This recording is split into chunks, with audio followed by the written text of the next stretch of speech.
সূর্যের মনে হয় যে তার থেকে বেশি তেজস্বী আর উজ্জ্বল কেউ নেই, তাই তার এই অহংকার ভঙ্গ করার জন্য মেঘ চলে আসে।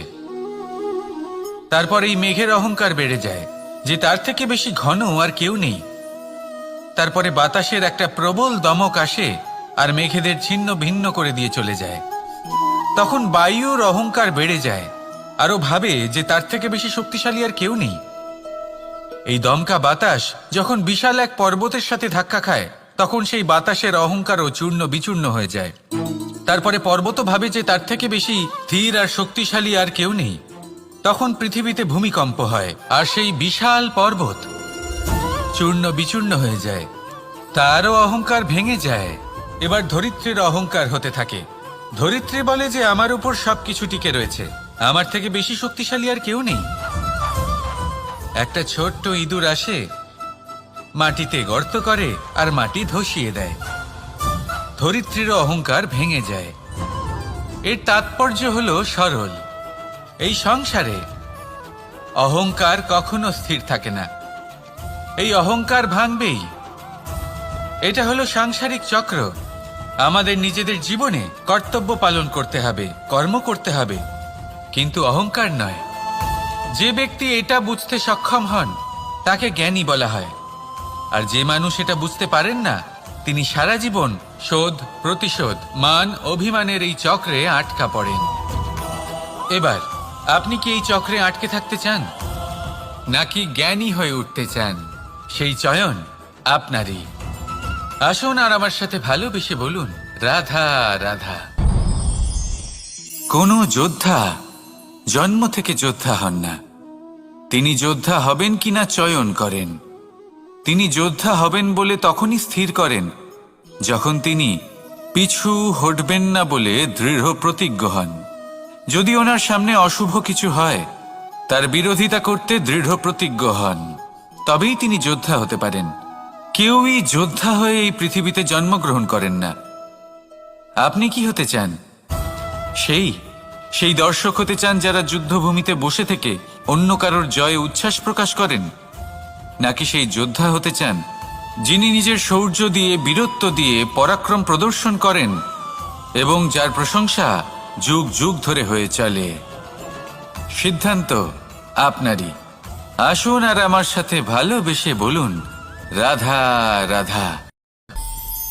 আপনি কখনো কোনো পর্বতে চড়েছেন? কথায় আছে, যখন আমরা পর্বতারোহণ করি, ওপরে ওঠার সময় দুর্ঘটনার সম্ভাবনা কিছুটা কমে যায়। সেখানেই যখন পর্বত থেকে নিচে নামি, তখন দুর্ঘটনার সম্ভাবনা অত্যন্ত বৃদ্ধি পায়। অর্থাৎ নামার সময় আমাদের আরো ভারসাম্য বজায় রাখতে হয়, আরো সাবধানে থাকতে হয়, অর্থাৎ বিবেককে জাগিয়ে রাখতে হয়। এবার জীবনেও সাফল্যের পর্বত আরোহণের সাথে এটাই হয়। যখন আমরা সাফল্যের পর্বত আরোহণ করতে থাকি, তখন এমনি আমাদের লক্ষ্য আমাদের গন্তব্যের দিকে থাকে। আমরা নিরন্তর পরিশ্রম করি, চেষ্টা করতে থাকি, আমাদের মধ্যে সেই উৎসাহ থাকে, সেই সাহস থাকে। কিন্তু একটা কথা সত্যি, সমস্ত আরোহণের পরে অবরোহণ থাকে। আর এই অবরোহণই থাকে যেখানে বেশিরভাগ মানুষ নিজের ভারসাম্য বজায় রাখতে পারেন না, আর সেখানেই ভেঙে পড়েন। তাই জীবনে যদি সাফল্যের শিখরে পৌঁছতে চান, তাহলে আপনাকে নিরন্তর প্রয়াস করতে হবে, সংঘর্ষ করতে হবে, পরিশ্রম করতে হবে, আর নিজের লক্ষ্যের দিকে একাগ্রতা কেন্দ্রীভূত করতে হবে। তাহলে আপনি নিজের লক্ষ্য অবশ্যই পাবেন।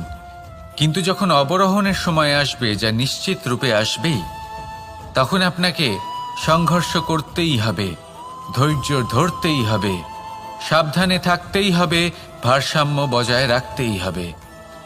এটা হলো অত্যন্ত আবশ্যক, কারণ পরবর্তী সাফল্যের শিখরে আপনাকে পৌঁছতেই হবে, আর তার জন্য আপনাকে সুরক্ষিতভাবে অবরোহণ করতেই হবে। ঠিক কিনা? আসুন আর আমার সাথে ভালোবেসে বলুন, রাধা রাধা। প্রসন্নতা এমন এক অনুভূতি যা আমরা সকলে পেতে চাই। এবার এটা ভেবে দেখুন যে আমরা আমাদের প্রসন্নতার জন্য অন্য কাউকে দায়ী কেন করি। আজও এরকম কিছু করেছে, ওর জন্য আমি দুঃখী হয়ে আছি।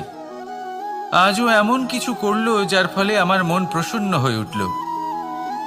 না, আপনাকে স্পষ্ট করে একটা কথা বলে দিই, আপনার প্রসন্নতা না শুধু আপনার নির্বাচন, না শুধু আপনার হাতে রয়েছে, বরং আপনি নিজের প্রসন্নতাকে নিজেই আকৃষ্ট করেন। এই ফুলগুলিকে দেখুন, এই ফুল এর সুগন্ধ ছড়ায়, আর এই ফুল নিজের দিকে কীট পতঙ্গদের আকৃষ্ট করে। এবার দেখুন কীট পতঙ্গ কাদের আকৃষ্ট করে? গিরগিটি বা ব্যাঙ, এরকম কিছু প্রাণীদের। এবার এই যে ফুল, কীট পতঙ্গের জন্য এই যে ফুল, তার বিকাশ হয়, এ আরো প্রস্ফুটিত হয়, ওর বংশ আরো বৃদ্ধি পায়। তাই এর তাৎপর্য হলো সহজ, ফুল উচিত ব্যক্তিকে নিজের দিকে আকৃষ্ট করে। এবার কীট পতঙ্গের কথা বললে তারা কাদের আকৃষ্ট করে? তাদেরই যারা তাদেরই শিকার করবে, খাদ্যরূপে গ্রহণ করবে। এবার কাকে আপনি নিজের দিকে আকৃষ্ট করতে চান তার নির্বাচন আপনারই। আপনি কি প্রসন্নতাকে নিজের দিকে আকৃষ্ট করতে চান নাকি অপ্রসন্নতাকে করতে চান, তার নির্বাচন আপনারই। আপনি জীবনে যা কিছু পাবেন, সুখ দুঃখ, আশা নিরাশা, প্রসন্নতা অপ্রসন্নতা, সবই হলো আপনারই নির্বাচনের পরিণাম। তাহলে সঠিক নির্বাচন করুন আর আমার সাথে ভালোবেসে বলুন, রাধা রাধা। ঘূর্ণিঝড়। যখন এই ঘূর্ণিঝড় আসে তখন প্রচণ্ড বেগে হাওয়া বয়ে চলে। সেই সময় এমন কিছু বৃক্ষ আছে যা কঠিন হয়ে দৃঢ় হয়ে দাঁড়িয়ে থাকে। সেই গাছ যা 10 বছর ধরে বা সহস্র বছর ধরে দাঁড়িয়ে থাকে, তাদেরকে আপনি খুব সহজে নাড়াতে পারবেন না। কিন্তু ঘূর্ণিঝড়, এর প্রভাব এতটাই তীব্র হয়, এর হাওয়াতে এতটাই প্রবল শক্তি থাকে যে এই বৃক্ষগুলিকে উচ্ছেদ করে, সেই বৃক্ষ নষ্ট হয়ে যায়। এবার এমন কিছু বৃক্ষ থাকে যাদের কাণ্ড নমনীয় হয়, খুবই নরম হয়। সেই জন্য যখন জোরে বাতাস বয়, কোনো ঘূর্ণিঝড় আসে, তখন এই বৃক্ষগুলি ঝুঁকে যায়। আর যখন এই ঘূর্ণিঝড় চলে যায়, শান্ত হয়ে যায়, তখন ওরা আবার দাঁড়িয়ে পড়ে। এবার এটাকে আপনি কি বলবেন? কি বুঝবেন আপনি? সুযোগ সন্ধানী? না, বরং এটাই হলো প্রকৃত আদর্শ। যখন আপনার সামনে এমন কেউ থাকেন যিনি আপনার থেকে অনেক শক্তিশালী, তখন তাকে সম্মান করা আপনাকে শিখতেই হবে। তাই মনে রাখবেন, এই সংসারে যখনই দুই শক্তির একে অপরের সাথে সংঘর্ষ হয়, শুধুই বিনাশ হয়। কিন্তু যখন শক্তির সাথে আসক্তি মিলিত হয়, সেখানে সুরক্ষা থাকে, সেখানেই কিছু নির্মাণ হয়।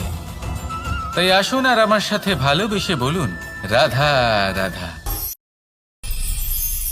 জীবনে লক্ষ্য লাভ কি করে করতে হয়? কেউ বলবে বন্ধুদের সাহায্যে, কেউ বলবে প্রেমের সাহায্যে, কেউ বলবে নিরন্তর চেষ্টা করলে, কেউ বলবেন পরিশ্রম করলে, কেউ বলবেন ঈশ্বরের আশীর্বাদে, ইত্যাদি ইত্যাদি। আমি আপনাকে বুঝিয়ে বলি, এই যেমন ত্রিলোক আছে, অর্থাৎ 3 লোক আছে, যাকে সঞ্চালন করে ত্রিদেব বা 3 জন দেবতা। সেইভাবে নিজের লক্ষ্যে পৌঁছানোর জন্য 3টি ভাবের প্রয়োজন পড়ে। প্রথম ভাব হলো স্বপ্ন দেখা। আপনি যদি স্বপ্ন দেখতে শুরু না করেন, তাহলে সেখানে পৌঁছতেই পারবেন না। তারপর আপনাকে দৃঢ় সংকল্প নিয়ে সেই পথ যেমনই হোক তাতে চলতে হবে। এ হলো দ্বিতীয় ভাব, দৃঢ় সংকল্প। আর তৃতীয় ভাব হলো সেই লক্ষ্যের যাত্রা পূর্ণ করার জন্য প্রতিবদ্ধ হওয়া। তাই যদি আপনি স্বপ্ন দেখতে পারেন, দৃঢ় সংকল্প দ্বারা পথ যতই কঠিন হোক না কেন তাতে চলতে পারেন, আর সেই লক্ষ্য লাভের যাত্রা পূর্ণ করার জন্য প্রতিবদ্ধ হতে পারেন, তাহলে আপনি নিশ্চিত রূপে আপনার লক্ষ্য লাভ করতে পারবেন। তাই আপনি এটাই করুন আর আমার সাথে ভালোবেসে বলুন, রাধা রাধা। কথায় আছে যে জীবনে কিছু শুরু করার আগে স্বপ্ন দেখা অত্যন্ত গুরুত্বপূর্ণ, আর এটা 100% সত্যিও। কিন্তু কিছু মানুষ স্বপ্ন দেখা শুরু না হয় করে দেন, কিন্তু তারপর থামেনি না। স্বপ্ন দেখতেই থাকেন, তারা ভাবতেই থাকেন, কর্ম করেন না। এমন সময় আপনাকে নিজেকে জাগিয়ে তুলতে হবে, নিজেকে বলতে হবে যে এবার উঠে কর্ম করার সময় এসে গেছে। কারণ আপনারা যদি অত্যাধিক বিচার করতে থাকেন, স্বপ্ন দেখতে থাকেন, তাহলে উঠে কিছুই করতে পারবেন না। আপনি শুধু একটা কাজ করুন, উঠে কর্ম করা আরম্ভ করে দিন। তারপর ভেবেচিন্তে ধীরে ধীরে নিজের কর্মকে দিশাও দিন আর তাকে উচিত গতিও দিন। কারণ এটাই হলো সাফল্যের মূল মন্ত্র। না শুধু কর্ম করুন না ভাবনা চিন্তা করে, আর না শুধু ভাবুন কর্ম না করে। সাফল্যের মূল মন্ত্র হলো এর ভারসাম্যে। তাহলে এটাই করুন, সাফল্যকে লাভ করুন, আর আমার সাথে ভালোবেসে বলুন রাধা রাধা। ভয়, আমরা ভয়ের বিষয়ে অনেক কথা বলি, ভয়ের থেকে সবসময় দূরে পালাই। কখনো ভেবে দেখেছেন আমরা এই ভয়ের সদ্ব্যবহারও কি করতে পারি না? নিশ্চিত রূপে করতেই পারি। এমন কোনো অক্ষর নেই যার দ্বারা কোনো মন্ত্র হয় না। তাই নিশ্চিত রূপে এই ভয়েরও সদ্ব্যবহার আমরা করতেই পারি।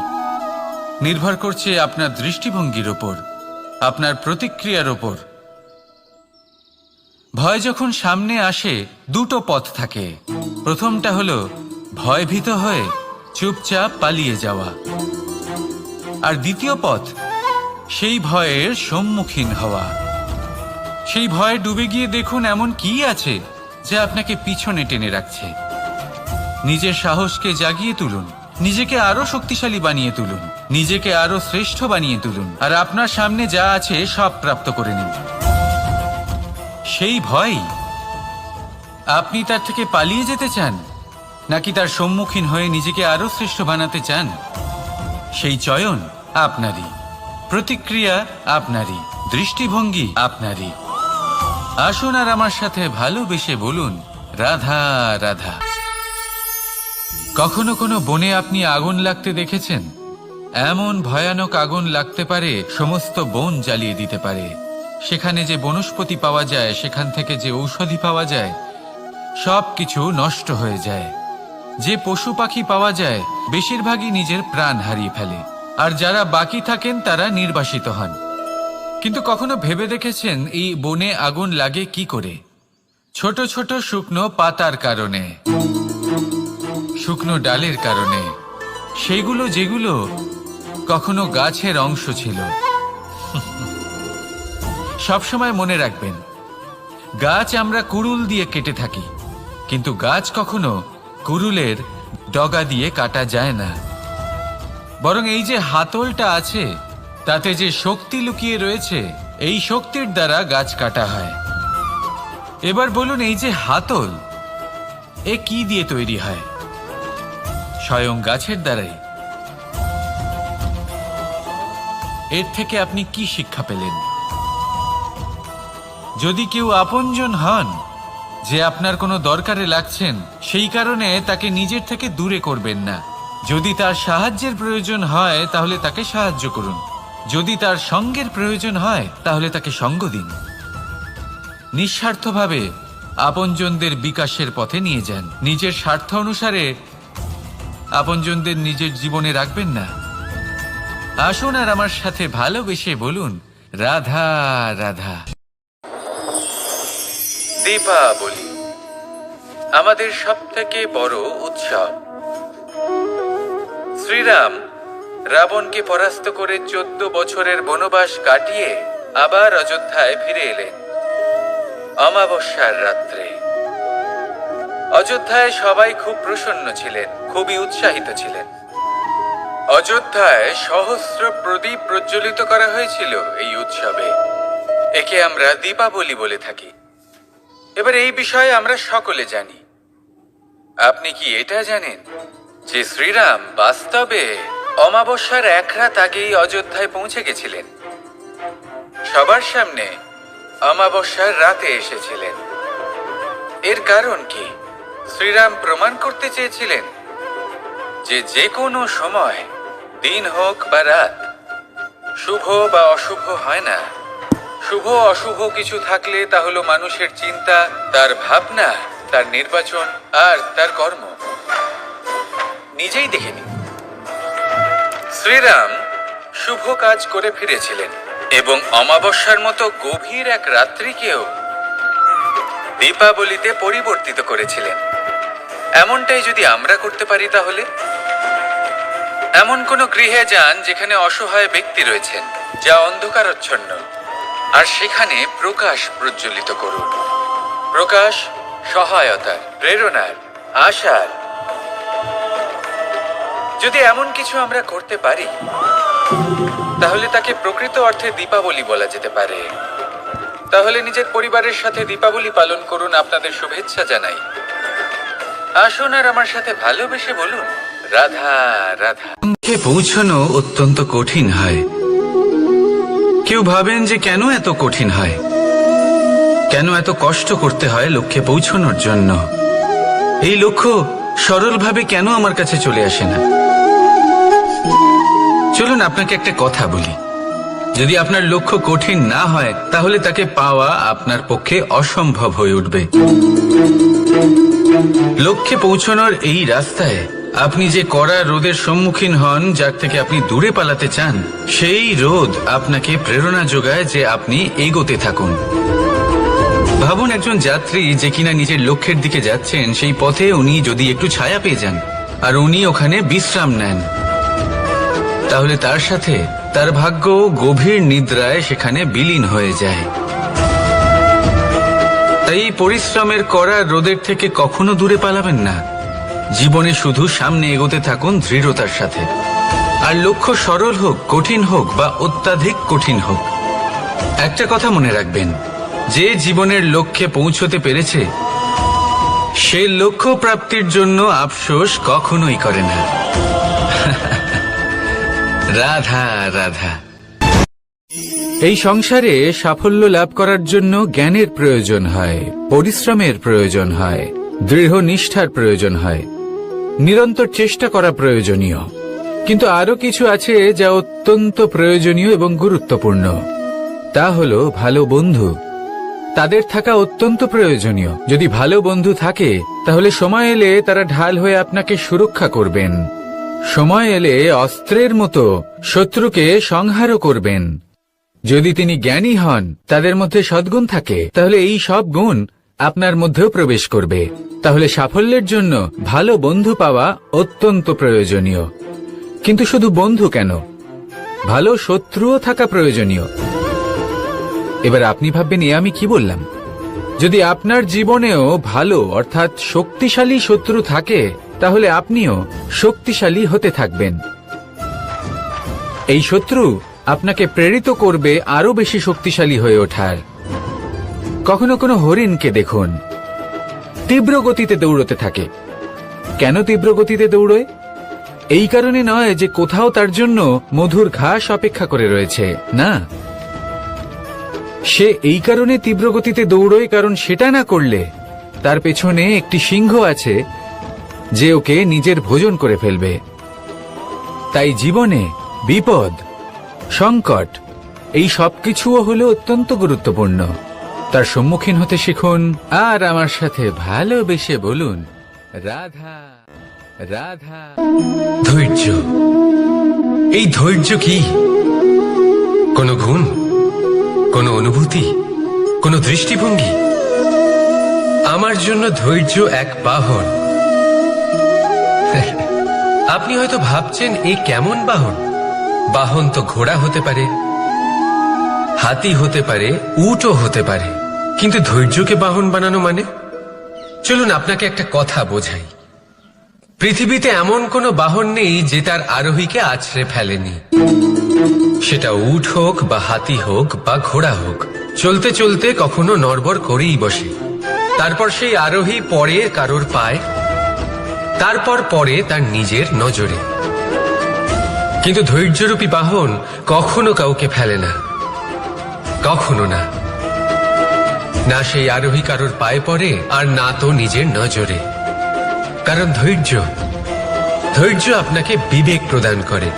বিবেক আপনাকে পরিকল্পনায় সাহায্য করে, আর পরিকল্পনা প্রদান করে আপনাকে শক্তি, আপনার লক্ষ্যের দিকে অগ্রসর হওয়া। বুঝলেন? ধৈর্যকে সঙ্গে রাখুন, নিজেকে আরো ধৈর্যশীল করে তুলুন। এই ধৈর্যের সাহায্যে আরোহণ করে দেখুন কিভাবে এই বাহন আপনাকে আপনার গন্তব্যে পৌঁছে দেবে। রাধা রাধা। সংসারে এমন একটা ভ্রান্ত ধারণা রয়েছে যে সবকিছু ভাগ্যের দ্বারা পাওয়া যায়। কিন্তু ভাগ্য, প্রারব্ধ, এ তো সকলের জন্যই সমান হয়। এটা তো ব্যক্তির উপরে নির্ভরশীল হয়, তার আকাঙ্ক্ষার উপরে নির্ভরশীল হয়, বাসনার উপরে নির্ভরশীল হয়, স্বভাবের উপরে নির্ভরশীল হয়। যে উনি সেটা নিয়ে কি করেন। দেখুন, এই প্রসাদ কিন্তু সকলকেই দেওয়া হয়, কিন্তু তা গ্রহণ করবেন কিভাবে সেটা ব্যক্তির উপরে নির্ভর করে। আপনাকে এক উদাহরণ দিই। যেমন ধরুন, দুজন মানুষকে আমি একটা করে মাটির ডেলা দিলাম, সেটা নিয়ে তারা কি করবেন? একজন মানুষ তার ছোট ছোট ডেলা বানাবেন আর পথযাত্রীদের ওপরে ছুঁড়ে মারবেন, হাসি ঠাট্টা করবেন, তাদের বস্ত্র নোংরা করে দেবেন, সেটাতেই উনি আনন্দ পাবেন। অন্যদিকে দ্বিতীয় ব্যক্তি সেই মাটির ডেলা দিয়েই নিজের জন্য একটা কুঁড়ে ঘর বানাবেন। সেই কুঁড়ে ঘর যা রোদেতে, বৃষ্টিতে, ঝড়ে তাকে সুরক্ষিত রাখবে। অনুভূতি, এই অনুভূতি বদলাতে শিখুন। এই অনুভূতি অত্যন্ত গুরুত্বপূর্ণ। ভালোবাসাতেও এই অনুভূতি হলো অত্যন্ত গুরুত্বপূর্ণ। ভালোবাসা সে বন্ধুর সাথে হোক, মা বাবার সাথে হোক, ভাই বোনের সাথে হোক, স্ত্রীর সাথে হোক, যে কারোর সাথে হোক। মনে রাখবেন, এই হলো সেই অনুভূতি যা আপনার ভাগ্য নির্ধারণ করে থাকে। তাহলে আসুন আমার সাথে প্রেমের অনুভূতি নিয়ে বলুন, রাধা রাধা। লক্ষ্য, পথ আর সাফল্য, এই তিনটেই একে অপরের সাথে জড়িত, কিন্তু অনেকবার মানুষ এদের ঠিকভাবে বুঝতে পারেন না। তারা ভাবেন যে যেরকম লক্ষ্য হবে সেরকমই পথ হবে, সেই মতোই লক্ষ্য কঠিন হলে পথ কঠিন হবে, লক্ষ্য সরল হলে পথও সরল হবে। যদি আপনাকে আসল সত্যের সাথে অবগত করাই, তাহলে দেখবেন সবকিছুই এর উল্টো। লক্ষ্য নিজের পথ বানায় না, পথ সেটাই যেটা আপনি স্বয়ং নির্বাচন করে আপনি নিজে বানান। সেই অনুসারেই আপনি আপনার লক্ষ্যে পৌঁছতে পারবেন। সেই জন্য জীবনে যখনই লক্ষ্যে পৌঁছানোর পথের বিষয়ে আপনি কোনো সিদ্ধান্ত নেবেন, তাহলে তা ভেবে চিন্তে নেবেন, কারণ এই পথ অত্যন্ত গুরুত্বপূর্ণ। পথ যদি শুভ হয়, তাহলে লক্ষ্য আপনা থেকেই শুভ হয়ে যায়। তাহলে আসুন আমার সাথে ভালোবেসে বলুন, রাধা রাধা। ভাগ্য আর কর্ম, এই দুই এমন শব্দ যাকে ঘিরে সমগ্র সংসার। কেউ বলে আমার ভাগ্যে এটা ছিল না, যা পেলে আমার জীবন অন্যরকম হতো। কেউ বলে আমার গত জন্মের কর্ম নিশ্চয়ই এমন ছিল, যে কারণে এই জন্মে এরকম ভাগ্য পেয়েছি আমি। এসব বাদ দিন আর একবার শান্ত চিত্তে ভাবুন। আপনি বুঝতে পারবেন যে ভাগ্য আর কর্ম এই দুই এই জন্মের। তফাৎ শুধুমাত্র এটাই যে যদি ভাগ্যের কথা বলা হয়, তাহলে আপনি এই ভাগ্যের থেকে যত বেশি আশা করবেন, তত বেশি নিরাশ হবেন আপনি, কারণ এই আশা আপনাকে কর্ম করা থেকে আটকায়। যদি কথা বলা হয় কর্মের, তাহলে নিজের কর্মের প্রতি যত বিশ্বাস রাখবেন, তত বেশি সফলতা আপনার কাছে আসবে। তাই একটা কথা মনে রাখবেন, ভাগ্য আপনার কর্ম নির্ধারণ করে না, কিন্তু আপনার কর্ম আপনার ভাগ্যকে অবশ্যই নির্ধারণ করে। রাধা রাধা। নাম কত সাধারণ একটা বিষয়। প্রত্যেক মানুষ যে জন্ম নেয়, তাকে একটা নাম দেওয়া হয়, যা সে পেয়ে থাকে তার মাতা পিতার দ্বারা, না হলে তার গুরুর দ্বারা, বা কোনো আত্মীয়ের দ্বারা, বা কোনো কাছের মানুষের দ্বারা। এই নামের সাথেই সে আস্তে আস্তে বেড়ে ওঠে। কিন্তু এটাই কি সেই নাম? এই নামই কি সবকিছু? কখনোই নয়। একটা নাম সেটা যা আপনি জন্মের সময় লাভ করেন, যে নামে আপনি কর্মের পথে অগ্রসর হন। আরও একটা নাম সেটা যা আপনি আপনার কর্মের দ্বারা অর্জন করেন, আর এই নামেই আপনাকে সবাই যুগ যুগ ধরে মনে রাখে। আপনার আসল নাম সেটা নয় যা আপনাকে জন্মের সময় দেওয়া হয়েছিল। আপনার আসল নাম সেটা যেটা আপনি আপনার কর্ম দ্বারা লাভ করেছেন, কারণ সেই লাভের পেছনে প্রচুর প্রয়াস লুকিয়ে থাকে, অনেক পরিশ্রম লুকিয়ে থাকে। কিন্তু যদি আপনি চান যে মানুষ আপনার নাম মনে রাখে, তাহলে আপনাকে কর্মের পথে অগ্রসর হতেই হবে, শুভ কর্ম করতে হবে, অনর্গল চেষ্টা করে যেতে হবে, মহান কাজ করতে হবে। আর বিশ্বাস করুন, আপনি একটা মহান নামের ফল অবশ্যই লাভ করবেন। রাধা রাধা। আমি এখানে একা এই বনে বসে আছি, বাঁশি বাজাচ্ছি। কার জন্য? কে আছেন এখানে? কেউ নেই। আমার প্রজা, আমার রাজ্য, আমার পরিবার আমার থেকে অনেক দূরে আছেন। আমি এখানে একা এই বনে বসে এই আকাশের এই রঙের, গাছের এই সব ফলের, মাটির সুবাসের আনন্দ উপভোগ করছি। কেন? আমি হলাম দ্বারকাধীশ। এমন কি রাজকীয় বা ভৌতিক সুখ রয়েছে যে আমি ওখানে পেতে পারি না? সবকিছুই পেতে পারি, তাও এখানে বনে একা বসে আছি। কোন সুখ খুঁজে চলেছি? একা থাকার সুখ। আমরা প্রত্যেকদিন অনেক মানুষের সাথে, চিন্তাধারার সাথে, কর্মের সাথে, পরিস্থিতির সাথে, সুখ দুঃখের দ্বারা বেষ্টিত থাকি। জীবনের এই চক্রে আমরা জড়িয়ে পড়তে থাকি। যতই আমরা এই সমস্যার সমাধান করি, আমরা ততই এতে জড়িয়ে পড়ি। আমরা এতটাই জড়িয়ে পড়ি যে যখন আমরা আয়নায় নিজেদের দেখি, তখন আমরা নিজেদের চিনতেই পারি না। এমন মনে হয় যেন আমরা নিজেদের হারিয়ে ফেলেছি। সেই জন্য প্রত্যেক দিন আপনি কিছু সময় নিজের সাথে কাটান একান্তে। এটা অত্যন্ত আবশ্যক। নিজের অস্তিত্বের গভীরে গিয়ে দেখতে শিখুন, নিজেকে বুঝুন।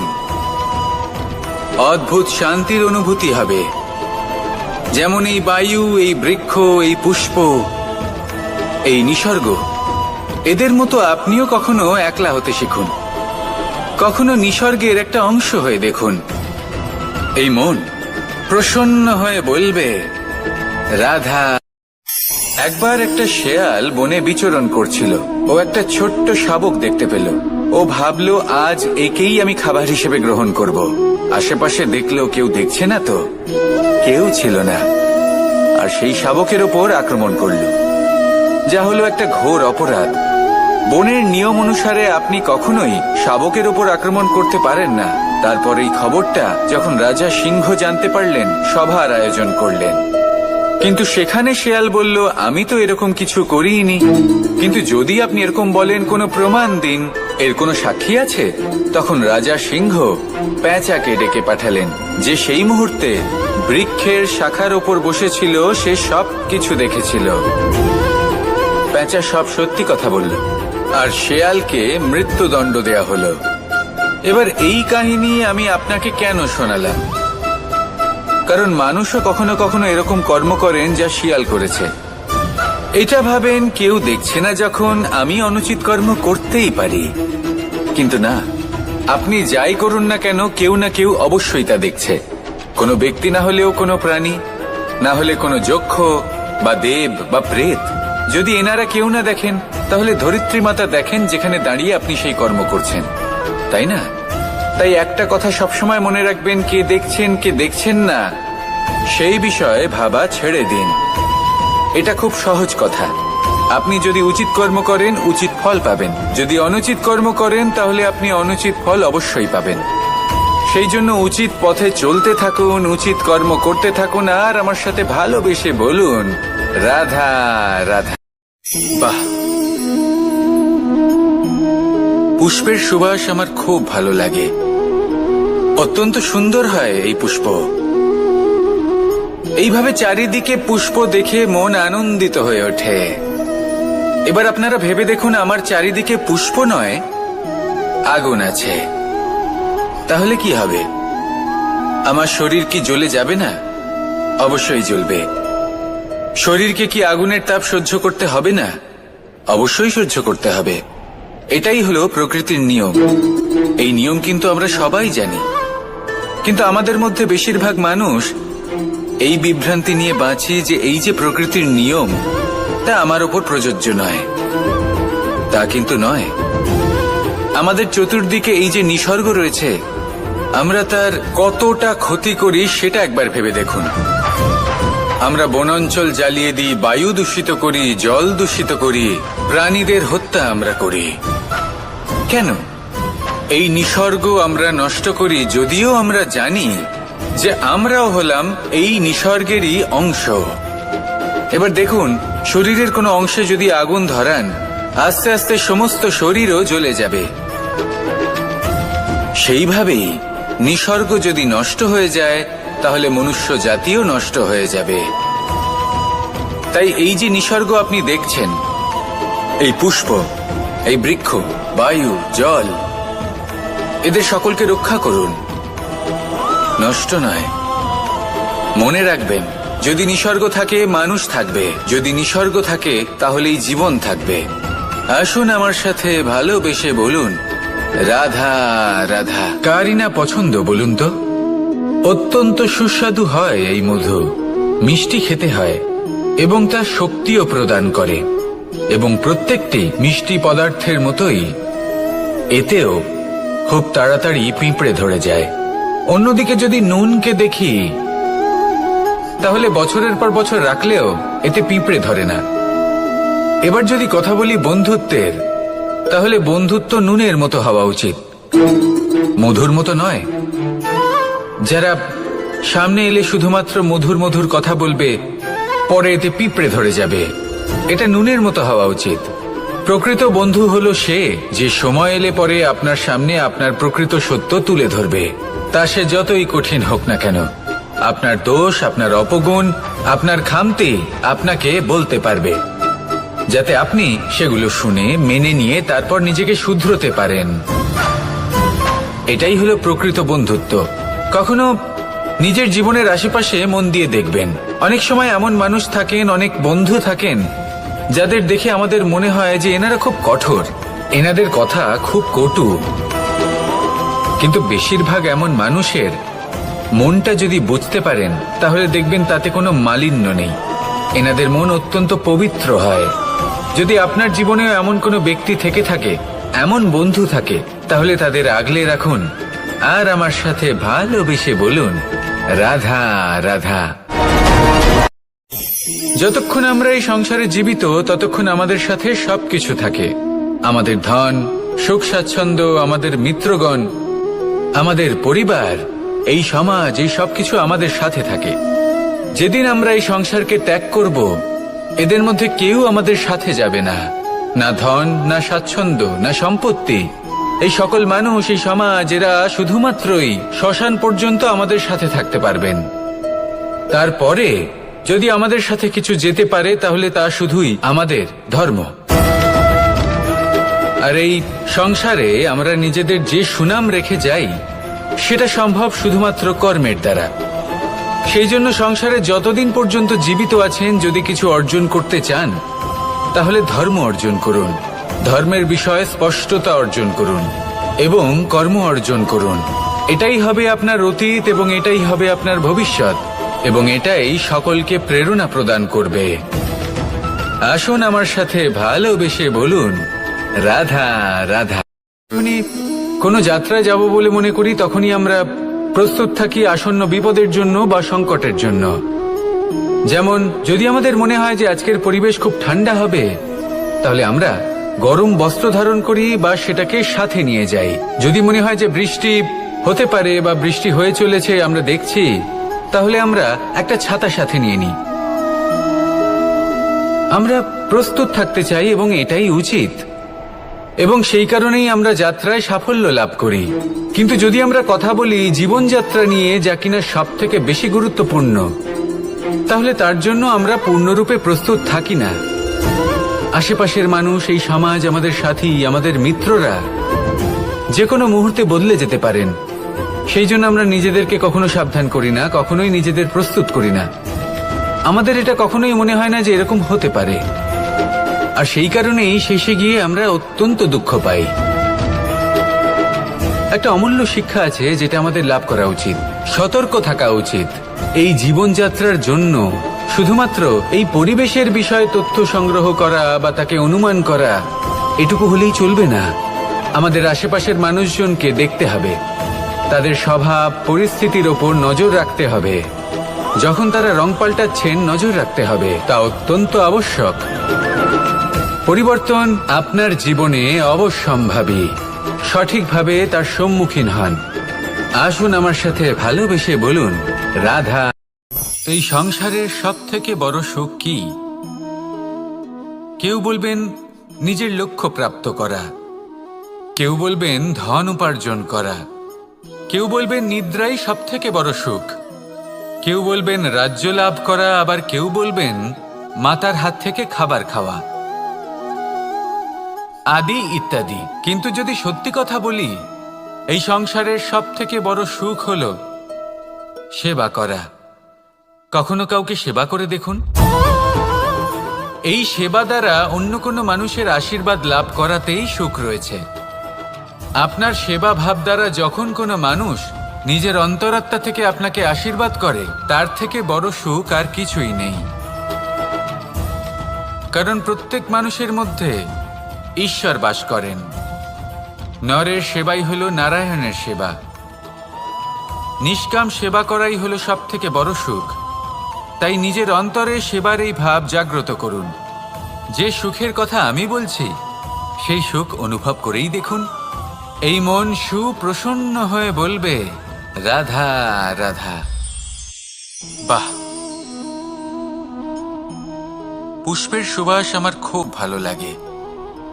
অত্যন্ত সুন্দর হয় এই পুষ্প। এইভাবে চারিদিকে পুষ্প দেখে মন আনন্দিত হয়ে ওঠে। এবার আপনারা ভেবে দেখুন, আমার চারিদিকে পুষ্প নয়, আগুন আছে। তাহলে কি হবে? আমার শরীর কি জ্বলে যাবে না? অবশ্যই জ্বলবে। শরীরকে কি আগুনের তাপ সহ্য করতে হবে না? অবশ্যই সহ্য করতে হবে। এটাই হলো প্রকৃতির নিয়ম। এই নিয়ম কিন্তু আমরা সবাই জানি, কিন্তু আমাদের মধ্যে বেশিরভাগ মানুষ এই বিভ্রান্তি নিয়ে বাঁচি যে এই যে প্রকৃতির নিয়ম, তা আমার ওপর প্রযোজ্য নয়। তা কিন্তু নয়। আমাদের চতুর্দিকে এই যে নিসর্গ রয়েছে, আমরা তার কতটা ক্ষতি করি সেটা একবার ভেবে দেখুন। আমরা বনাঞ্চল জ্বালিয়ে দিই, বায়ু দূষিত করি, জল দূষিত করি, প্রাণীদের হত্যা আমরা করি। কেন? এই নিসর্গ আমরা নষ্ট করি, যদিও আমরা জানি যে আমরাও হলাম এই নিসর্গেরই অংশ। এবার দেখুন, শরীরের কোনো অংশে যদি আগুন ধরান, আস্তে আস্তে সমস্ত শরীরও জ্বলে যাবে। সেইভাবেই নিসর্গ যদি নষ্ট হয়ে যায়, তাহলে মনুষ্য জাতিও নষ্ট হয়ে যাবে। তাই এই যে নিসর্গ আপনি দেখছেন, এই পুষ্প, এই বৃক্ষ, বায়ু, জল, এদের সকলকে রক্ষা করুন, নষ্ট নয়। মনে রাখবেন, যদি নিসর্গ থাকে মানুষ থাকবে, যদি নিসর্গ থাকে তাহলেই জীবন থাকবে। আসুন আমার সাথে ভালোবেসে বলুন, রাধা রাধা। আমাদের মধ্যে এমন কেউ নেই যে কখনো বৃক্ষ দেখেনি। বৃক্ষে এই পাখিদের দেখেনি, তাদের বাসা দেখেনি। এই পাখিদের নিজেদের ছোট ছোট বাচ্চাদের কখনো খাওয়াতে দেখেনি। এই সংসারের সবচেয়ে মমতাময়ী এক দৃশ্য। পাখি দূর থেকে নিজের ঠোঁটে করে খাবার নিয়ে আসে, স্বয়ং ভোজন করতে অক্ষম বাচ্চাদের মুখে খাবার দেয়, নিজে অভুক্ত থাকে, নিঃস্বার্থ, নিশ্চিন্ত হয়। আর যখন সন্তানের ডানা গজায়, তাকে সে উড়তে শেখায়, আর তারপর তাকে স্বাধীন করে দেয় তার নিজের জীবন ধারণ করতে। এই আকাশে উড়ে বেড়ানোর জন্য। আর আমরা মানুষেরা কি করি? যে সন্তানকে আমরা পাখিদের মতন লালন পালন করি, তাদের ডানা গজাতেই তাদের আমরা বেঁধে ফেলি, এই ভেবে যেন সে উড়ে দূরে না চলে যায়।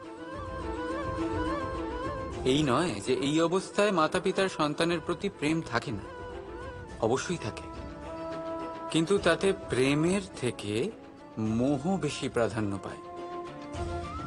সে নিজের আর তার সন্তানের ভবিষ্যতের মাঝখানে বাধা হয়ে দাঁড়ায়। আমরা ভুলে যাই আমরা কেবল জন্মদাতা, ভাগ্য বিধাতা নই। যখন প্রেমে মোহ চলে আসে, তখন সেটা প্রেম থাকে না, স্বার্থ হয়ে দাঁড়ায়। এই জন্য প্রেমকে কাছে রাখুন আর মোহকে দূরে। কারণ যার প্রতি প্রেম আছে তার বিকাশে বাধা দিতে নেই।